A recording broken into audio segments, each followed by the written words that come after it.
എല്ലാ വിദ്യാർത്ഥികൾക്കും ഒരിക്കൽ കൂടി ഓൺലൈൻ ക്ലാസ്സിൻ്റെ പുതിയൊരു അധ്യായത്തിലേക്ക് സ്വാഗതം. ഇന്ന് നമ്മൾ കഴിഞ്ഞ ക്ലാസ്സിനെ പറഞ്ഞു നിർത്തിയ സാരംപൂർ മിഷണറീസിൻ്റെയും ജെയിംസ് സിൽക്ക് ബക്കിംഗ്ഹാമിനും ശേഷം ഇന്ത്യൻ പ്രസ്സിൻ്റെ ഫ്രീഡത്തിനു വേണ്ടിയും ഇന്ത്യൻ പ്രസ്സിൻ്റെ ചരിത്രത്തിലേക്ക് കോൺട്രിബ്യൂട്ട് ചെയ്ത മറ്റൊരു മഹാനായ വ്യക്തിയാണ് പരിചയപ്പെടാൻ പോകുന്നത്.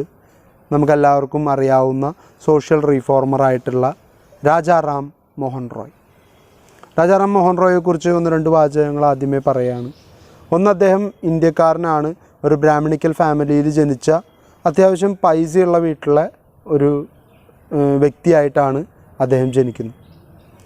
അതുകൊണ്ട് തന്നെ വിദ്യാഭ്യാസം എന്ന് പറയുന്നത് അദ്ദേഹത്തിന് ആഗ്രഹിക്കുന്ന അത്ര പഠിക്കാനുള്ള ഒരു ഓപ്പർച്യൂണിറ്റി അദ്ദേഹത്തിന് കിട്ടുകയും അദ്ദേഹം സിവിൽ സർവീസിന് തുല്യമായിട്ടുള്ള പരീക്ഷ ഇംഗ്ലണ്ടിൽ പോയി പഠിച്ച് ആ ബിരുദം കരസ്ഥമാക്കി ഇംഗ്ലീഷ് ഈസ്റ്റ് ഇന്ത്യ കമ്പനിക്ക് വേണ്ടി വർക്ക് ചെയ്തിരുന്ന വ്യക്തിയായിരുന്നു.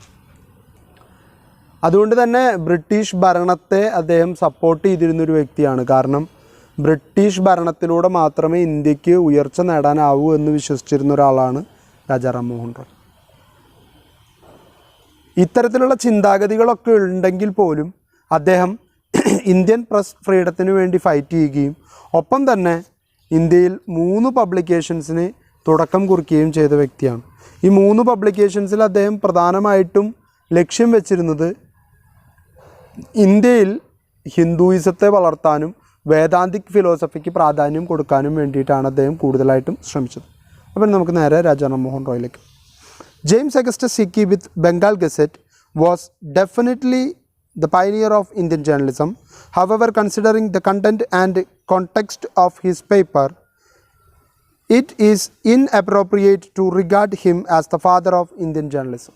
നമ്മൾ പല ആവർത്തി പറഞ്ഞാണ് ജെയിംസ് അഗസ്റ്റസ് സിക്കി ആദ്യത്തെ പത്രം തുടങ്ങിയെങ്കിലും ഒരു പത്രം എന്ന രീതിയിൽ അതിനെ വിളിക്കാനോ അതിനുള്ള ക്വാളിറ്റിയോ അതിനില്ലാത്തതുകൊണ്ട് ഇന്ത്യൻ ജേർണലിസത്തിൻ്റെ പിതാവ് എന്നറിയപ്പെടാൻ അദ്ദേഹം അർഹനല്ല.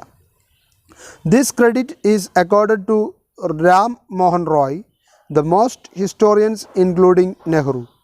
He sponsored many journals, edited them, fought for social reform, and defended criticisms leveled against Vedanta philosophy by the Christian missionaries.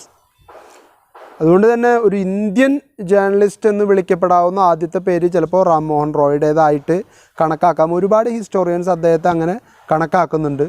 ഒപ്പം തന്നെ അദ്ദേഹത്തിൻ്റെ ഏറ്റവും വലിയ പ്രത്യേകതയാണ്, അല്ലെങ്കിൽ എന്തുകൊണ്ടാണ് അദ്ദേഹത്തിന് കണക്കാക്കുന്നതെന്ന് ചോദിച്ചു കഴിഞ്ഞാൽ അദ്ദേഹം ഒരു സോഷ്യൽ റീഫോർമറാണ്. ഒപ്പം തന്നെ അദ്ദേഹത്തിൻ്റെ മറ്റൊരു കോൺട്രിബ്യൂഷൻ എന്ന് പറയുന്നത് വേദാന്ത ഫിലോസഫിക്ക് എതിരായിട്ട് ക്രിസ്ത്യാനിറ്റി പറഞ്ഞു പരത്തിയിരുന്ന കാര്യങ്ങൾക്ക് ശക്തമായിട്ടുള്ള മറുപടി കൊടുക്കാൻ ശ്രമിച്ച ഒരു വ്യക്തി കൂടിയാണ്.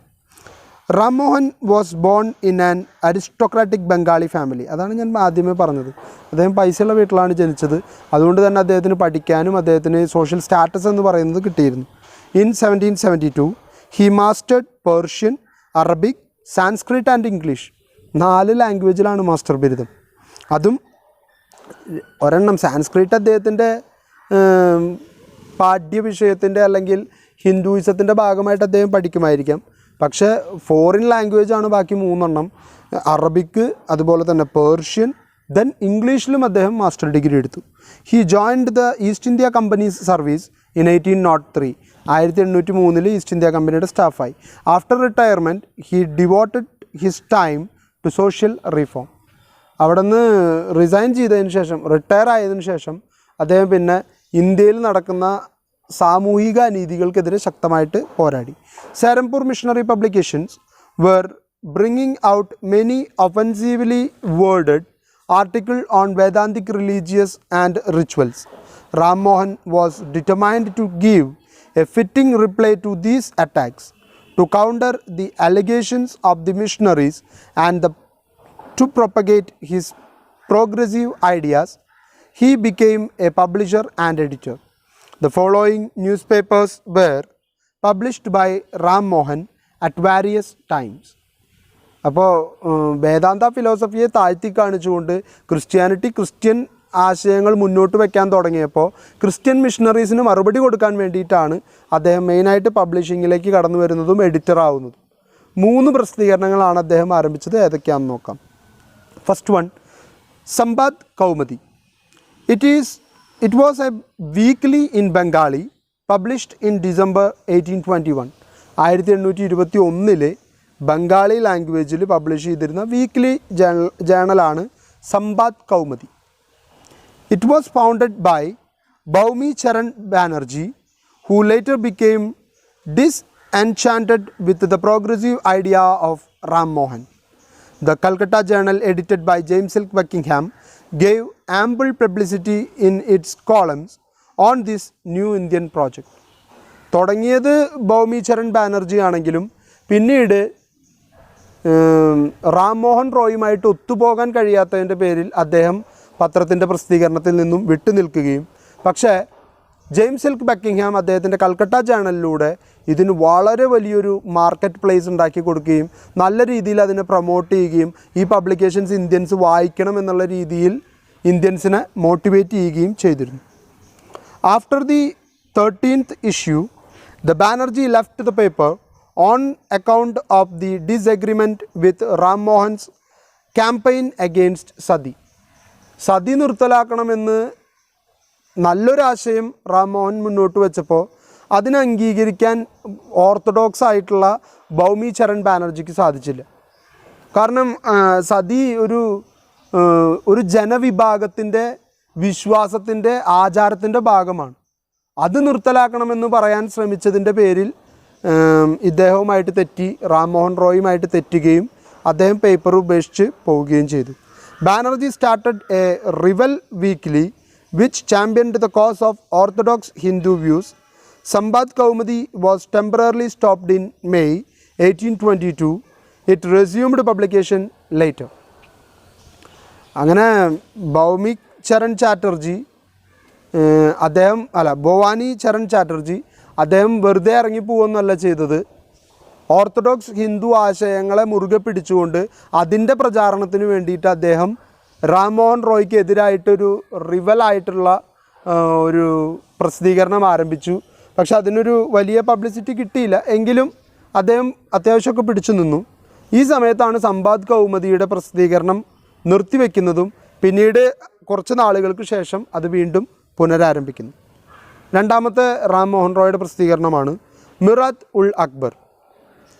This was the second journal brought out by Ram Mohan in 1821. 1821 തന്നെയാണ് സമ്പാദ് കൗമുദിയും, ആ വർഷം തന്നെയാണ് Mirat ul Akbar. It was a weekly in Persian.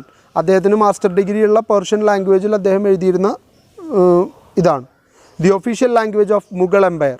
അപ്പോൾ മുഗൾ എംപയറിനെ സപ്പോർട്ട് ചെയ്ത് ബാബർ തുടങ്ങി ഹുമയൂൺ, അതുപോലെ തന്നെ അക്ബർ, എല്ലാവരുടെയും കാലഘട്ടത്തിലെ മുഗൾ രാജാക്കന്മാരെ തൃപ്തിപ്പെടുത്തുന്നതിന് വേണ്ടി അദ്ദേഹം എഴുതിയിരുന്ന മാഗസീനാണ്.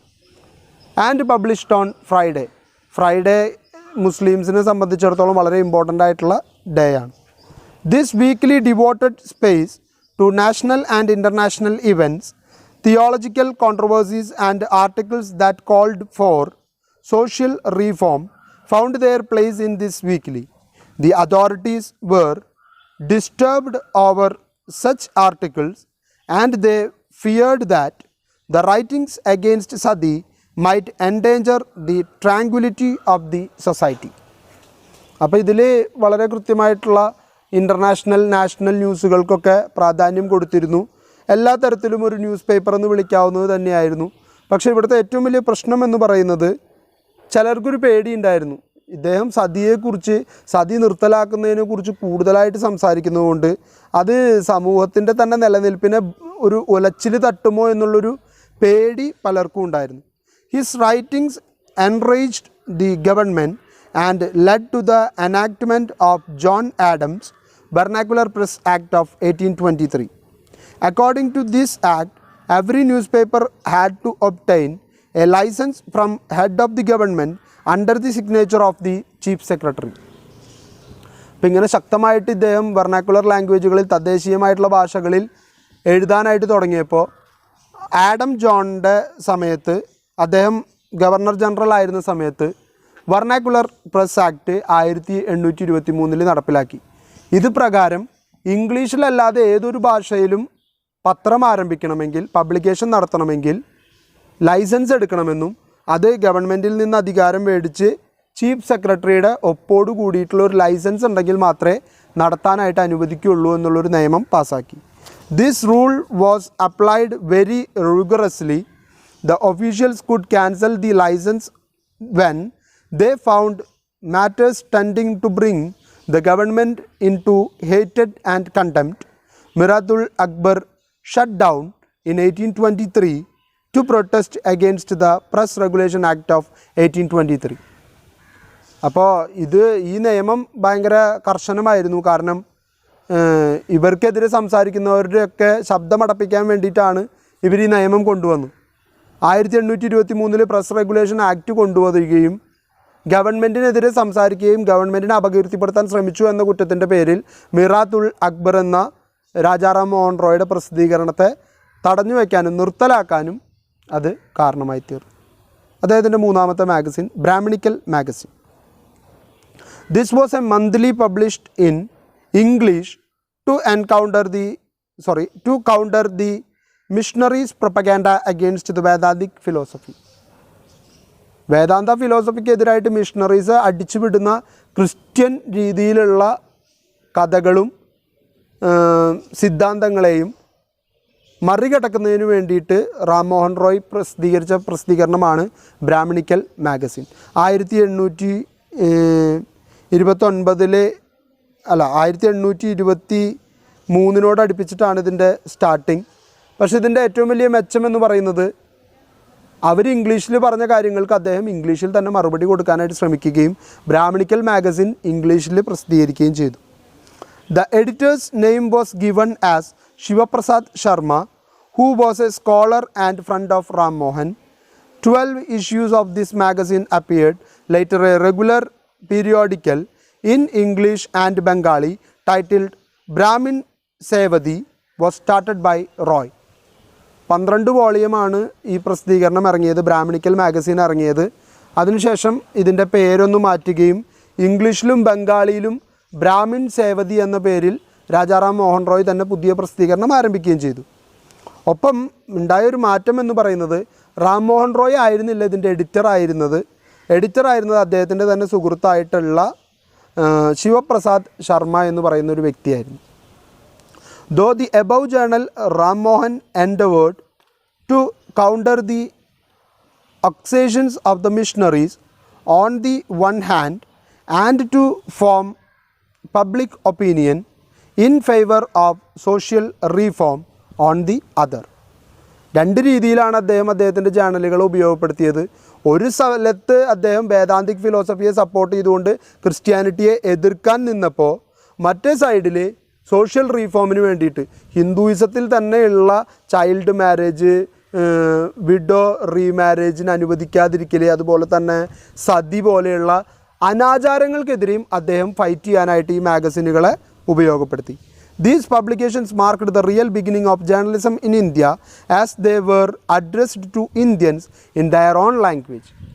അപ്പോൾ ഇവിടുത്തെ ഏറ്റവും വലിയ അഡ്വാൻറ്റേജ് എന്ന് പറയുന്നത് ഇന്ത്യൻസിൻ്റെ ലാംഗ്വേജിലേക്ക്, വർണാക്കുലർ ലാംഗ്വേജിൽ പ്രസിദ്ധീകരണങ്ങൾ ആരംഭിക്കാൻ, അതും ഇന്ത്യൻസിന് വേണ്ടി. സാരംപൂർ മിഷണറീസ് അവിടെ ബംഗാളിയിലൊക്കെ മാഗസിൻ ഇറക്കിയിട്ടുണ്ട്, പക്ഷെ അത് ഇന്ത്യൻസിന് വേണ്ടിയിട്ടായിരുന്നില്ല എന്നുള്ളതാണ് അതിൻ്റെ പ്രത്യേകത. ഇവിടെ ഇന്ത്യൻസിന് വേണ്ടി ഇന്ത്യൻ ലാംഗ്വേജിൽ പ്രസിദ്ധീകരണങ്ങൾ ആരംഭിക്കാൻ തുടങ്ങി. Ram Mohan used his journals to appeal to his countrymen to free themselves from superstitious beliefs. He also appealed to people to discard the rigidities of caste, to acquire modern knowledge and cultivate a sense of industry. He demanded that authority should open schools to impart modern education. എല്ലാ തരത്തിലും പ്രോഗ്രസീവായിട്ട് ചിന്തിക്കുന്ന, അടഞ്ഞു കിടന്നിരുന്ന മനുഷ്യൻ്റെ ഇരുളടഞ്ഞു പോയ വികാര വിചാരങ്ങൾക്ക് പുതിയ മാനം കൊടുക്കാൻ ശ്രമിച്ച വ്യക്തിയാണ് റാം മോഹൻ റോയ്. അതുകൊണ്ടാണ് അദ്ദേഹം സൂപ്പർസ്റ്റീഷ്യസ് ബിലീഫ്സ്, അന്ധവിശ്വാസം, അതിനെതിരെ ശക്തമായിട്ട് പ്രതിഷേധിച്ച വ്യക്തിയാണ്. കാസ്റ്റ് സിസ്റ്റം അത് ഇന്ത്യയിലെ ജനങ്ങൾക്ക് ശാപമായി തീരുമെന്ന് പറഞ്ഞ വ്യക്തിയാണ് റാം മോഹൻ റോയ്. അതുപോലെ തന്നെ മോഡേൺ എഡ്യൂക്കേഷൻ, ഇംഗ്ലീഷ് എഡ്യൂക്കേഷൻ ഉൾപ്പെടെയുള്ള മോഡേൺ എഡ്യൂക്കേഷൻ സിസ്റ്റം ഇന്ത്യയിൽ നടപ്പിലാക്കണമെന്ന് ആവശ്യപ്പെട്ട വ്യക്തിയാണ്. അതുപോലെ മറ്റൊന്ന് അദ്ദേഹത്തിൻ്റെ ഏറ്റവും വലിയ കോൺട്രിബ്യൂഷനാണ് നോളജ് ഉണ്ടാക്കിയെടുക്കുക, ഒപ്പം തന്നെ ഇൻഡസ്ട്രിയലൈസേഷൻ, വ്യവസായവൽക്കരണം ഇവിടെ കടന്നു വരണം. എങ്കിൽ മാത്രമേ ഇന്ത്യക്ക് ഒരു ഇക്കോണമി എന്ന നിലയിൽ ഉയർന്നു വരാൻ സാധിക്കുകയുള്ളൂ എന്ന് തിരിച്ചറിഞ്ഞ വ്യക്തിയാണ് Ram Mohan Roy. Ram Mohan was essentially a social and religious reformer. He was instrumental in persuading the British authority to enact the prohibition of sati in December 1829. 1829 sati പോലെയുള്ള അനാചാരം നിർത്തലാക്കാൻ ബ്രിട്ടീഷ് ഗവൺമെൻറ്റിനോട് ഏറ്റവും കൂടുതൽ പറഞ്ഞുകൊണ്ടിരുന്ന വ്യക്തിയാണ്. അതുകൊണ്ട് തന്നെ അദ്ദേഹം ഒരു മികച്ച സോഷ്യൽ റിലീജിയസ് റീഫോർമറായിട്ട് കൂടി കണക്കാക്കപ്പെടുന്നു. He promoted English education and founded schools to provide modern education. The Brahmo Samaj founded by him continued to be a forum for social reforms. അദ്ദേഹത്തിൻ്റെ ബ്രഹ്മസമാജമൊക്കെ നിങ്ങൾ മുൻപ് പഠിച്ചിട്ടുള്ളതായിരിക്കും. ഇന്ത്യൻ സ്വാതന്ത്ര്യ ചരിത്രത്തിലൊക്കെ വളരെ സുപ്രധാനമായിട്ടുള്ള ഏടാണ്, കാരണം സോഷ്യൽ റീഫോം. പക്ഷേ അദ്ദേഹത്തിന് ഒരു കുഴപ്പമുണ്ടായിരുന്നു. ഇംഗ്ലണ്ടിനെ ഒരുപാട് ഇഷ്ടപ്പെടുകയും ഇംഗ്ലീഷ് അഡ്മിനിസ്ട്രേഷനെ സ്നേഹിക്കുകയും ചെയ്തതുകൊണ്ട് ഇംഗ്ലീഷ് രീതിയിലുള്ള അഡ്മിനിസ്ട്രേഷനും വിദ്യാഭ്യാസവുമാണ് ഇവിടെ നടപ്പിലാക്കേണ്ടത് എന്ന് ചിന്തിച്ചിരുന്ന വ്യക്തിയാണ്. ആ ഒരു ഡീമെറിറ്റ് മാത്രമേ ഉണ്ടായിരുന്നുള്ളൂ. അതർവൈസ് അദ്ദേഹം നല്ല ഒരു സോഷ്യൽ റീഫോർമറും ഒരു പൊളിറ്റിക്കൽ തിങ്കറൊക്കെ തന്നെയായിരുന്നു. Ram Mohan passed away in September 27, 1833 at Bristol in England. 1833 ഇംഗ്ലണ്ടിൽ വെച്ച് അദ്ദേഹം മരണത്തിന് കീഴടങ്ങി. Ram Mohan was a great visionary who wanted to synthesize the best element of the east and the West. His relentless effort for social and religious reform led to an awakening in India. അദ്ദേഹം മികച്ച ഒരു പരിഷ്കർത്താവ്, റീഫോർമർ തന്നെയായിരുന്നു. കാരണം ഈസ്റ്റിൻ്റെയും വെസ്റ്റിൻ്റെയും നല്ല ആശയങ്ങളെ ഉൾക്കൊള്ളാൻ അദ്ദേഹം എപ്പോഴും തയ്യാറായിരുന്നു. എന്നാൽ മോശമായിട്ടുള്ള കാര്യങ്ങളെ തുറന്നു കാണിക്കാനും അദ്ദേഹം മടി കാണിച്ചില്ല. ഒപ്പം തന്നെ അദ്ദേഹത്തിൻ്റെ സോഷ്യൽ ആൻഡ് റിലീജിയസ് എഫേർട്ടുകൾ ഇന്നും ഇന്ത്യക്ക് ഒരു വലിയ മുതൽക്കൂട്ടായിട്ട് അല്ലെങ്കിൽ ഇന്ത്യ ഉണർന്നെഴുന്നേൽക്കാനായിട്ട് കാരണമായി തീർന്നു. Similarly his pioneering effort in journalism were a spring board for the later expansion of the press in India. However he was a sympathiser of the British rule in India. He was the believe that the British rule was good for the country. ആണ് ഞാൻ പറഞ്ഞത്. അദ്ദേഹത്തിൻ്റെ ഏക demerit അതാണ്. ബ്രിട്ടീഷുകാർ India ഭരിച്ചാലേ India രക്ഷപ്പെടുകയുള്ളൂ, ഇന്ത്യക്ക് രക്ഷപ്പെടാനുള്ള ഏക മാർഗം ബ്രിട്ടീഷ് അഡ്മിനിസ്ട്രേഷനാണ് എന്നാണ് അദ്ദേഹം വിശ്വസിച്ചിരുന്നത്. അതൊഴിച്ചാൽ അദ്ദേഹം നല്ലൊരു റീഫോർമറാണ്, നല്ലൊരു ജേർണലിസ്റ്റാണ്, വേദാന്തിക് ഫിലോസഫിയെ സപ്പോർട്ട് ചെയ്തിരുന്ന ആളാണ്, ക്രിസ്ത്യൻ മിഷണറീസിന് മറുപടി കൊടുത്ത ആളാണ്. എല്ലാ രീതിയിലും നല്ല കോൺട്രിബ്യൂഷൻ കൊടുത്ത 3 പ്രസിദ്ധീകരണങ്ങൾ ആരംഭിച്ച വ്യക്തിയാണ്. Indian press during the first war of independence. ഇന്ത്യയുടെ 1ാം സ്വാതന്ത്ര്യ സമര കാലഘട്ടത്തിൽ ഇന്ത്യൻ പ്രസ് നൽകിയ കോൺട്രിബ്യൂഷനെ കുറിച്ചിട്ടാണ് നമ്മളിനി കാണാനായിട്ട് പോകുന്നത്. The victory of the British in battle of Plassey in 1757 in Bengal province marked the real beginning of the British domination in India. Battle of പ്ലാസിയും ബാറ്റിൽ ഓഫ് ബക്സാറും നിങ്ങൾ കേട്ടിട്ടുള്ളതായിരിക്കും. അതിനുശേഷമാണ് ബ്രിട്ടൻ പൂർണ്ണമായിട്ടും അല്ലെങ്കിൽ ബ്രിട്ടീഷ് ഈസ്റ്റ് ഇന്ത്യ കമ്പനി നമ്മളുടെ ഭരണ സംവിധാനത്തിലേക്ക് കടന്നു വരുന്നു. From then on the British merchant gradually became the real rulers in large part of the sub continent. They annexed one kingdom after another. Lord ഡൽഹൌസി's policies of annexation by the doctrine of lapse created awful discontent among the Indian princes as it forced many of their dependent into unemployment. അപ്പോൾ Britain 1757 battle of Plassey ജയിച്ചതോടുകൂടി ബംഗാൾ അവരുടെ കീഴിൽ വരികയും അവർ ഇന്ത്യയുടെ ഭരണം പൂർണ്ണമായിട്ട് ഏറ്റെടുക്കുകയും ഗവർണർ ജനറലിനെ കൊണ്ട് ഇന്ത്യയുടെ ഭരണം ബ്രിട്ടനിൽ നിന്ന് തന്നെ നിയന്ത്രിക്കുന്ന ഒരു അവസ്ഥയും ഉണ്ടാക്കിയെടുത്തു. ആ സമയത്താണ് ലോർഡ് ഡൽഹൌസി ഇന്ത്യയുടെ ഗവർണറായിട്ട് വരുന്നത്. അദ്ദേഹത്തിൻ്റെ ഒരു പോളിസിയാണ് doctrine of lapse. Doctrine of lapse എന്ന് പറയുന്നത് നിങ്ങൾ മുൻപ് പഠിച്ചിട്ടുണ്ടാവുമെന്ന് വിചാരിക്കുകയാണ്. എങ്കിലും ഞാൻ ഒന്നുകൂടി പറയാം. ഏതെങ്കിലും ഒരു നാട്ടുരാജാവ് ആൺമക്കളില്ലാതെ ഭരണം തുടർച്ച ഏറ്റെടുക്കാൻ ആളില്ലാത്ത അവസ്ഥയിൽ മരിക്കുകയോ രാജാവ് മരിക്കുന്ന സമയത്ത് ആൺകുട്ടിയായിട്ടുള്ള മകനുണ്ടെങ്കിൽ മകനെ ഭരണം ഏറ്റെടുക്കാൻ കഴിയാത്ത പ്രായമോ ആണെങ്കിൽ ആ നാട്ടുരാജ്യത്തെ ബ്രിട്ടീഷ് ഈസ്റ്റ് ഇന്ത്യ കമ്പനിയുടെ അല്ലെങ്കിൽ ബ്രിട്ടൻ്റെ അധികാരത്തോട് കൂട്ടിച്ചേർക്കും. പിന്നീട് ആ രാജാവിനോ ആ രാജാവിൻ്റെ മകനോ അത് ഏറ്റെടുക്കാനായിട്ട് അവകാശം ഉണ്ടായിരിക്കില്ല. ഇങ്ങനെ വരുമ്പോൾ എന്താ കുഴപ്പമെന്ന് വെച്ച് കഴിഞ്ഞാൽ കുറേ നാട്ടുരാജ്യങ്ങളിൽ രാജാക്കന്മാർ ചിലപ്പോൾ ഒരു യുദ്ധത്തിന് പോയി മരിക്കുകയും ആൺമക്കളില്ലാതിരിക്കുകയും ചെയ്യുന്ന കാലഘട്ടത്തിൽ ചിലപ്പോൾ പെൺമക്കൾ ഭരിക്കും, അല്ലെങ്കിൽ പെൺമക്കളുടെ ഭർത്താക്കന്മാർ ഭരിക്കുന്ന അവസ്ഥയുണ്ടാവും. അല്ലെങ്കിൽ ഏതെങ്കിലും ഒരു ചെറിയ ആൺകുട്ടി ചിലപ്പോൾ ഉണ്ടാവും, കുട്ടിയായിരിക്കും, ഭയങ്കര കൊച്ചായിരിക്കും, പക്ഷെ ആളെ രാജാവാക്കി നിലനിർത്തിക്കൊണ്ട് അദ്ദേഹത്തിൻ്റെ അങ്കിളോ അദ്ദേഹത്തിൻ്റെ ഏതെങ്കിലും ഡിസ്റ്റൻ്റ് റിലേറ്റീവോ ഭരണം കുറച്ച് നാളത്തേക്ക് കൈയാളും. എന്നിട്ട് ഈ കുട്ടിക്ക് പ്രായപൂർത്തിയാകുമ്പോൾ ഈ കുട്ടിക്ക് കൊടുക്കുന്ന രീതിയാണ് നിലനിന്നിരുന്നത്. പക്ഷേ ഡൽഹൌസി ഉറപ്പിച്ച് പറഞ്ഞു അതൊന്നും നടക്കില്ല, കുട്ടിയാണെങ്കിൽ ഭരിക്കാനുള്ള അവകാശം ഇല്ല എന്ന് കണക്കാക്കി ആ നാട്ടുരാജ്യത്തെ ബ്രിട്ടീഷ് ഇന്ത്യയോട് കൂട്ടിച്ചേർക്കും. അങ്ങനെ ഒരുപാട് സ്ഥലങ്ങൾ അവർ കൂട്ടിച്ചേർത്ത് ഓൾമോസ്റ്റ് ഇന്ത്യ മൊത്തം അവരുടെ കീഴിലേക്ക് കൊണ്ടുവരാനായിട്ട് തുടങ്ങി. The various events pursued the company had completely shattered the social fabric in the country. Open criticism of Hinduism by Christian missionaries, prohibition of sati, widow remarriage legislation, prohibition of the disinheriting of the Hindu upon conversion to Christianity, all combined to cause ordinary Hindus to fear that their religion was in danger and attempts are being made to force their conversion to Christianity. These reasons, along with the host of offensive regulations enacted by the company, set the general mood for the uprising. അപ്പോൾ ഇവിടെ ഓരോ നാട്ടുരാജ്യങ്ങളായിട്ട് പിടിച്ചെടുത്തു, അത് പോട്ടെ എന്നേക്കാം. അത് കഴിഞ്ഞിട്ട് ഇവിടെ നിലനിൽക്കുന്ന ഹിന്ദു വിശ്വാസത്തെ അപ്പാടെ തകർക്കുന്ന രീതിയിൽ ക്രിസ്ത്യൻ മിഷണറീസ് ഹിന്ദുയിസത്തെയും വേദാന്തിക് ഫിലോസഫിയും ഒക്കെ വിമർശിച്ചുകൊണ്ടിരിക്കുകയാണ്. അതുകൂടാതെ ലാർജ് സ്കെയിലിൽ കൺവേർഷൻ നടത്തിക്കൊണ്ടിരിക്കുകയാണ് ക്രിസ്ത്യാനിറ്റിയിലേക്ക്. അതും കഴിഞ്ഞിട്ട് കൺവേർഷൻ നടന്ന് ക്രിസ്ത്യനായി മാറിയവർക്ക് എല്ലാ തരത്തിലുള്ള ആനുകൂല്യങ്ങളും ബ്രിട്ടൻ്റെ ഭാഗത്തു നിന്ന് കൊടുക്കുകയാണ്. അപ്പോൾ എന്തുണ്ടാവും? ഓട്ടോമാറ്റിക്കലി ഹിന്ദുയിസത്തിൽ നിന്നിട്ട് എന്താ കാര്യം എന്ന് വിചാരിച്ചിട്ട് പലരും ക്രിസ്ത്യാനിറ്റിയിലേക്ക് കൺവേർട്ടഡ് ആവാനായിട്ട് തയ്യാറാവും. അപ്പോൾ ഹിന്ദുസ് പേടിക്കാൻ തുടങ്ങി.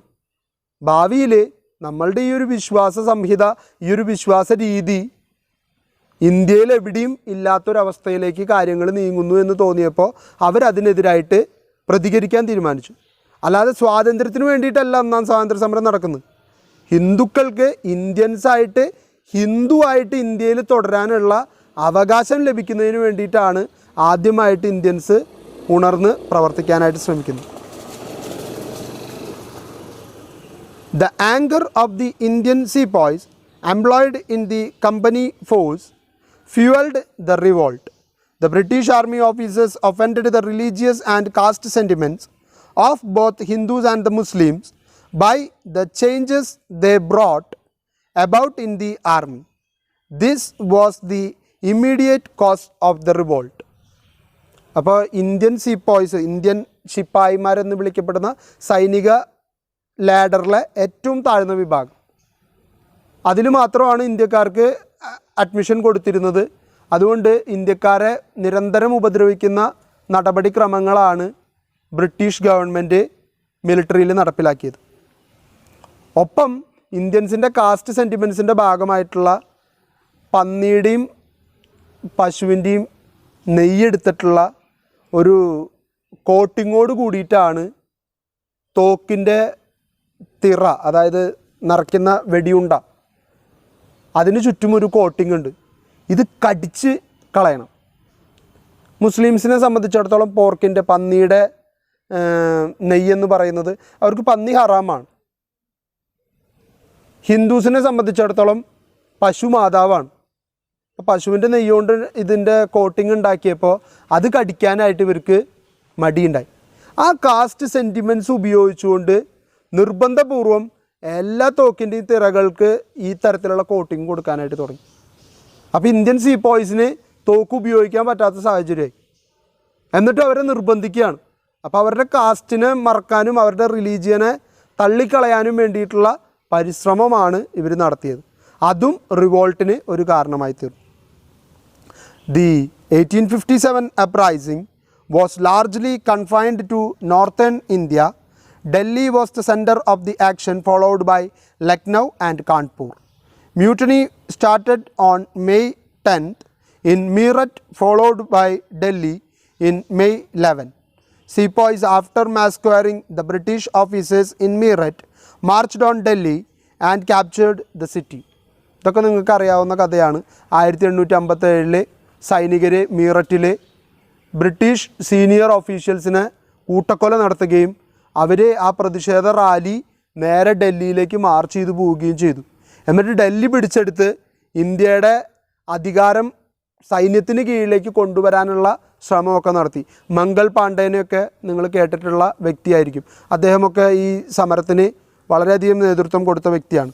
Nearly 1 lakh sepoys who rose up against the British army went to Delhi and requested Bahadur Shah Zafar, the last Mughal, to lead them. Bahadur Shah immediately issued a proclamation urging the people of India to end the tyranny and oppression of the British.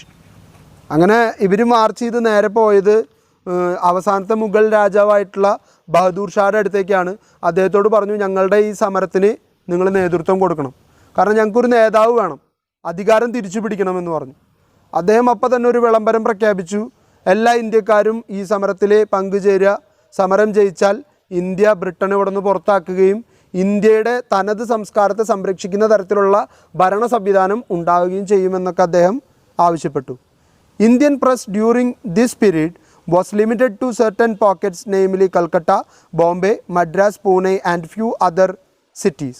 The Indian initiative in language journalism began by Ram Mohan spread to several cities. Indian language newspaper, although limited in number, reflected the strengthened popular sentiment. ആ സമയത്തൊക്കെ പത്രങ്ങളിലൂടെ ജനങ്ങളുടെ ശ്രദ്ധയെ ക്ഷണിക്കാനായിട്ട് ശ്രമിച്ചെങ്കിലും എല്ലാ നഗരങ്ങളിലൊന്നും പത്രം ഉണ്ടായിരുന്നില്ല. മെയിനായിട്ടുള്ള കൽക്കട്ട, ബോംബെ, മദ്രാസ്, പൂനെ ഇങ്ങനെയുള്ള സ്ഥലങ്ങളിൽ മാത്രമേ പത്രങ്ങൾ പ്രസിദ്ധീകരിക്കുന്നുണ്ടായിരുന്നുള്ളൂ. അതുകൊണ്ട് തന്നെ ഇന്ത്യൻസിൻ്റെ ശ്രദ്ധയെ പിടിച്ചുലയ്ക്കത്തക്ക രീതിയിലേക്ക് ശക്തമായിട്ടുള്ളൊരു കോൺട്രിബ്യൂഷൻ കൊടുക്കാൻ അന്ന് പ്രസ്സിന് സാധിച്ചില്ല. While the revolt was in progress, the British government promulgated the new act in June 13, 1857 to regulate the establishment of printing presses to restrain the circulation of printed books and papers. 1857 British government പുതിയൊരു act പാസ്സാക്കി. ഇനി പുതിയ printing പ്രസ്സുകളുടെ എസ്റ്റാബ്ലിഷ്മെൻറ്റോ അവിടെ നിന്ന് ബുക്കുകളോ പബ്ലിക്കേഷൻസോ പ്രസിദ്ധീകരിച്ച് ജനങ്ങളിലേക്ക് circulate ചെയ്യുന്നതും നിർത്തിവെക്കണമെന്ന് പറഞ്ഞുകൊണ്ടുള്ള ഒരു പുതിയ നിയമം അവർ പാസ്സാക്കി. This act required license for maintaining printing presses. It prohibited the publishing of any matter designed to create chaos or inspire hatred of the British among the Indians. ഇന്ത്യക്കാരിൽ ബ്രിട്ടനെതിരായിട്ടുള്ള ഒരു ദേഷ്യമോ വിദ്വേഷമോ വളർത്തുന്ന രീതിയിലുള്ള യാതൊരു വിധത്തിലുള്ള പ്രസിദ്ധീകരണങ്ങളും അംഗീകരിക്കില്ലെന്നും അത്തരം പ്രസിദ്ധീകരണങ്ങൾ നിർബന്ധമായിട്ടും ലൈസൻസ് ഉണ്ടെങ്കിൽ മാത്രമേ പ്രവർത്തിക്കാൻ പാടുള്ളൂ എന്നുള്ളൊരു നിയമം അവർ പുറത്തിറക്കി. The first victims of this act included Bengal Harkaru, owned by Dwarkanath Tagore. Ravindranath ടാഗോറിൻ്റെ അച്ഛനാണ് Dwarkanath Tagore. Payam-e-Azadi, a newspaper published in Hindi and Urdu. Hindu Patriot and a few other newspapers supported the revolt. അപ്പോൾ റിവോൾട്ടിനെ support ചെയ്ത Indian news പേപ്പേഴ്സിനെ എല്ലാത്തിനെയും തന്നെ ban ചെയ്യാനായിട്ട് തീരുമാനിച്ചു. അതിൽ പ്രധാനപ്പെട്ടതാണ് ബംഗാൾ ഹർക്കാരു, പായം-ഇ-ആസാദി, അതുപോലെ തന്നെ ഹിന്ദു പാട്രിയോട്ട്. ഈ 3 പത്രങ്ങളും അന്നത്തെ കാലത്ത് അവരുടെ കഴിവിനനുസരിച്ച് ഇന്ത്യൻ ഇന്ത്യൻ വാർ ഓഫ് ഇൻഡിപെൻഡൻസിനെ സപ്പോർട്ട് ചെയ്ത പത്രങ്ങളാണ്. അതുകൊണ്ട് തന്നെ അവരെ പുറത്താക്കുന്ന അല്ലെങ്കിൽ അവരെ ബാൻ ചെയ്യുന്ന തരത്തിലുള്ള നടപടികൾ ബ്രിട്ടൻ്റെ ഭാഗത്തു നിന്നുണ്ടായി. News paper such as Samachar, Sudhavarshan, Durbin, Sultan al-Akbar, etc. faced trial in 1857 for urging people to drive out the British. ബ്രിട്ടനെതിരായിട്ട് ജനങ്ങളെ പ്രലോഭിപ്പിച്ച് ഇറക്കിയതിൻ്റെ പേരിൽ ഈ പറഞ്ഞ പത്രങ്ങൾക്കെതിരെയൊക്കെ ശക്തമായിട്ടുള്ള നടപടികൾ എടുക്കാനായിട്ട് ബ്രിട്ടീഷ് ഗവൺമെൻറ് തീരുമാനിച്ചു. The uprising was ruthlessly suppressed by the British. The sepoys had no unified plan, action and strategy. Within a few months, the British gained complete control over the situation. The Mughal Emperor Bahadur Shah was 82 years old, and the leadership was one of the principal reasons for the failure of the mutiny. 1857 മ്യൂട്ടണിയെ ശക്തമായിട്ട് Britain അടിച്ചൊതുക്കി. കാരണം ബ്രിട്ടന് അനുകൂല്യമായിട്ടുള്ള ചില ഘടകങ്ങൾ അവിടെ നിലനിന്നിരുന്നു. ഒന്നാമത്തെ ഘടകം ബഹദൂർ ഷായുടെ ലീഡർഷിപ്പാണ്. 82 വയസ്സുള്ള അദ്ദേഹത്തിന് കൃത്യമായിട്ടൊരു ലീഡർഷിപ്പ് ക്വാളിറ്റിയോടുകൂടി സ്വന്തം രാജ്യത്തെ മുന്നോട്ട് നയിക്കാനായിട്ട് പറ്റിയില്ല. രണ്ടാമത്തെ കാര്യം, സീപ്പോയ്സ് 100,000 വരുന്ന ഇന്ത്യൻ മിലിറ്ററി സീപ്പോയ്സ്, അവർക്കിടയിൽ ഒരു യൂണിറ്റിയോ അവർക്കിടയിൽ ഒരു കമ്പൈൻഡ് ആയിട്ടുള്ള യൂണിഫൈഡ് ആക്ഷൻ പ്ലാനോ അല്ലെങ്കിൽ ഒരു നല്ല സ്ട്രാറ്റജിക് ഫോർമേഷനോ ഒന്നും ഉണ്ടായിരുന്നില്ല. അതുകൊണ്ട് തന്നെ അവരൊരു പെട്ടെന്നുണ്ടായ രോഷത്തിൻ്റെ പുറത്ത് ഇറങ്ങി തിരിച്ചൊരു സമരമായിരുന്നു. അതുകൊണ്ട് തന്നെ അതിനെ വളരെ ഈസി ആയിട്ട് അടിച്ചൊതുക്കാനായിട്ട് ബ്രിട്ടന് സാധിച്ചു. While the uprising was in progress, the press was issuing statements of highly provocative nature. The British press began to publish articles describing the sepoys as rascals and termed every Hindu and Muslim a rebel, traitor and murderer. അപ്പോൾ സമരം നടക്കുന്ന സമയത്ത് ഇന്ത്യയിൽ ഉണ്ടായിരുന്ന പ്രസ്സുകൾ അല്ലെങ്കിൽ പ്രസിദ്ധീകരിക്കാൻ കഴിയുമായിരുന്ന പ്രസ്സുകളൊക്കെ തന്നെ ശക്തമായിട്ട് ഇന്ത്യൻസിനെ സപ്പോർട്ട് ചെയ്തുകൊണ്ട് എഴുതി. ഈ സമയത്ത് ബ്രിട്ടൻ്റെ അധീനതയിലുണ്ടായിരുന്ന മിഷണറീസിൻ്റെ കീഴിലുള്ള പത്രങ്ങളൊക്കെ എന്ത് ചെയ്തു? ഇന്ത്യൻ സീപ്പോയ്സൊക്കെ റാസ്കൽസാണ്, തന്തയില്ലാത്തവന്മാരാണ്, അവന്മാർ ചെയ്തത് തെണ്ടിത്തരമാണെന്നൊക്കെയുള്ള രീതിയിലും, ഒപ്പം തന്നെ ഇന്ത്യയിലെ ഹിന്ദുക്കളും മുസ്ലിംസും ഒരുപോലെ നന്ദിയില്ലാത്തവരും അവർ ഭീകരവാദികളും അതുപോലെ തന്നെ രാജ്യത്ത് വിദ്വേഷം പരത്താൻ ശ്രമിക്കുന്നവരാണെന്നൊക്കെ നിരന്തരം പബ്ലിഷ് ചെയ്തുകൊണ്ടിരുന്നു. The British press exhorted the government to act sternly against the erring Indians. On the other hand, the Indian press exhorted the countrymen to further the revolutionary activities. Several manuscripts were distributed to incite people to rebellion. അപ്പോൾ ജനങ്ങളെ ഉദ്ബോധിപ്പിക്കുന്നതിന് വേണ്ടിയിട്ട് കുറേ manuscripts, അതായത് hand written കോപ്പീസൊക്കെ എഴുതിയുണ്ടാക്കി ആളുകളിലൂടെ കൈമാറി പലരിലേക്കും എത്തിക്കാനൊക്കെ ശ്രമം നടത്തി. പക്ഷെ അതൊന്നും സമരത്തിന് വേണ്ടത്ര ഊർജം പകരത്തക്ക രീതിയിലേക്ക് ഉണ്ടായിരുന്നില്ല. The uprising took the British administration by surprise. The rulers wanted to put an end to the passionate press functioning in several parts of the country. A series of acts were promulgated by the British in order to prevent repetition of the upheaval. Several Indian editors were persecuted for publishing seditious articles. According to an estimate by Dr. Nadik Krishnamurthy, നമ്മൾ മുൻപേ പരിചയപ്പെട്ടിട്ടുള്ള ഹിസ്റ്റോറിയനാണ്, in his work Indian Journalism, out of 35 popular publications in 1853, only 6 were found surviving after the 1857 uprising. അപ്പോൾ ഇവിടെ passionate ആയിട്ട് press ഫ്രീഡത്തിന് വേണ്ടിയിട്ടും ഇന്ത്യൻസിൻ്റെ അപ്രൈസലിന് വേണ്ടിയിട്ടും പ്രവർത്തിച്ചിരുന്ന ഒരുപാട് പത്രങ്ങൾ നിർത്തലാക്കുകയും ഒരുപാട് പേര് നിർബന്ധപൂർവം അത് നിർത്തേണ്ടി വരുന്ന ഒരു സാഹചര്യത്തിലേക്ക് നീങ്ങുകയൊക്കെ ചെയ്തു.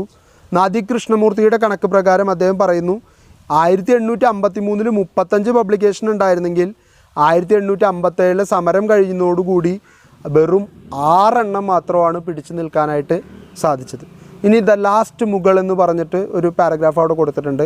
The last Mughal is A portrait of the last days of the Mughal capital and it's final destruction in 1857. അതൊരു പുസ്തകമാണ്. വില്യം ഡ്രാമ്പിൾ എഴുതിയ ദി ലാസ്റ്റ് മുഗൾ എന്ന് പറയുന്ന ഒരു പോർട്രേറ്റ് ആണത്. അവസാന കാലഘട്ടം, മുഗൾ രാജാക്കന്മാരുടെ ഭരണത്തിൻ്റെ അവസാന കാലഘട്ടം.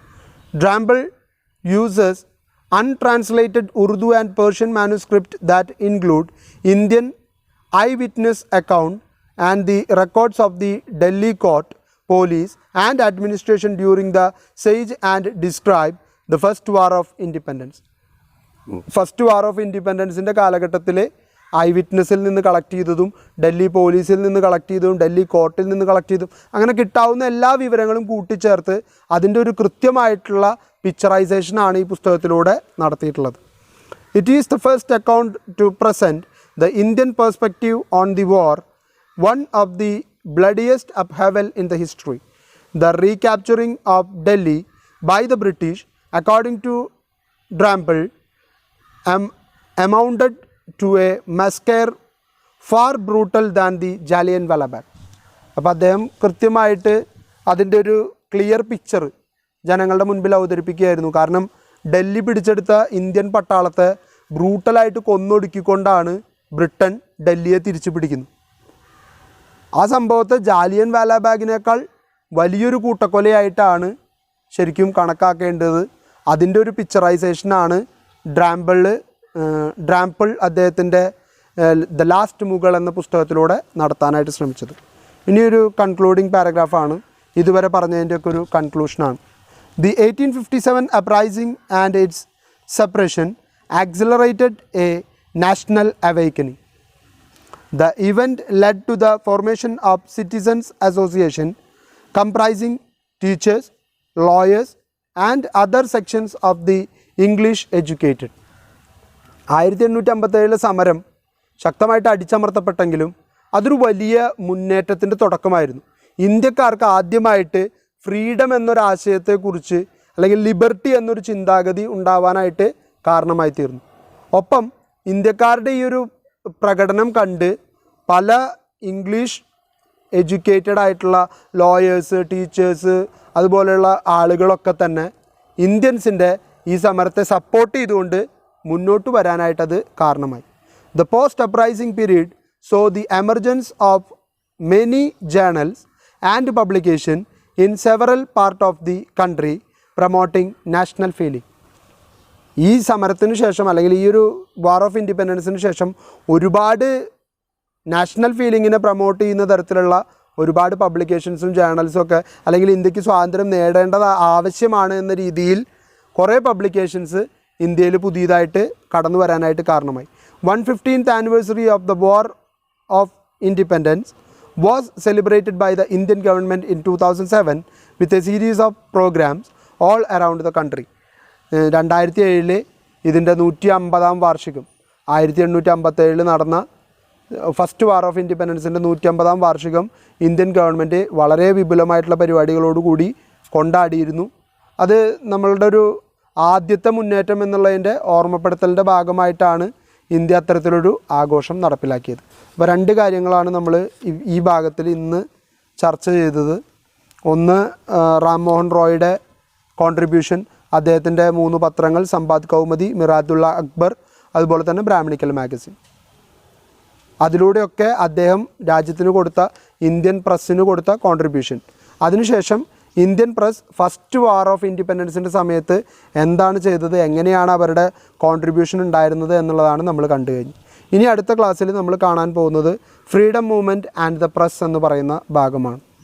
1857 ഫ്രീഡം സ്ട്രഗിളിന് ശേഷം ഇന്ത്യ യഥാർത്ഥത്തിൽ സ്വാതന്ത്ര്യം നേടിയെടുത്ത സമയത്ത് ഇന്ത്യയിലെ പത്രങ്ങൾ കൊണ്ടുവന്ന കോൺട്രിബ്യൂഷനും അതുപോലെ തന്നെ മഹാത്മാഗാന്ധിയുടെ കടന്നുവരവും അന്നത്തെ കാലത്തുള്ള ന്യൂസ് ഏജൻസീസിനെയൊക്കെയാണ് നമ്മളിനി പരിചയപ്പെടാനായിട്ട് പോകുന്നത്.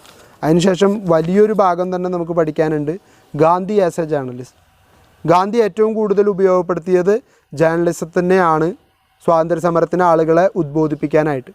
കാരണം ജനങ്ങളോട് പറയാനുള്ളതൊക്കെ അദ്ദേഹം പത്രങ്ങളിലൂടെയാണ് സംസാരിച്ചത്. അപ്പോൾ ഗാന്ധിജി എത്ര പത്രങ്ങൾ നടത്തിയിരുന്നു, എന്തൊക്കെ കോൺട്രിബ്യൂഷൻ ചെയ്തു, ഗാന്ധിജിയുടെ എഡിറ്റോറിയൽ ടോപ്പിക്സ്, ഗാന്ധിജി ഏതൊക്കെ വിഷയങ്ങളിലാണ് സംസാരിച്ചിരുന്നത്, ആഡിനെ കുറിച്ച് ഗാന്ധിജിക്ക് പറയാനുള്ളത്, ഇങ്ങനെ തുടങ്ങി ഒരുപാട് കാര്യങ്ങൾ നമുക്കിനി വരും ക്ലാസ്സുകളിൽ ചർച്ച ചെയ്യാനുണ്ട്. സോ അപ്പോൾ കൊറോണയ്ക്കെതിരെ ജാഗ്രതയോടുകൂടിയിരിക്കുക. എല്ലാവർക്കും നല്ലൊരു ദിവസം ഉണ്ടാവട്ടെ. Thank you.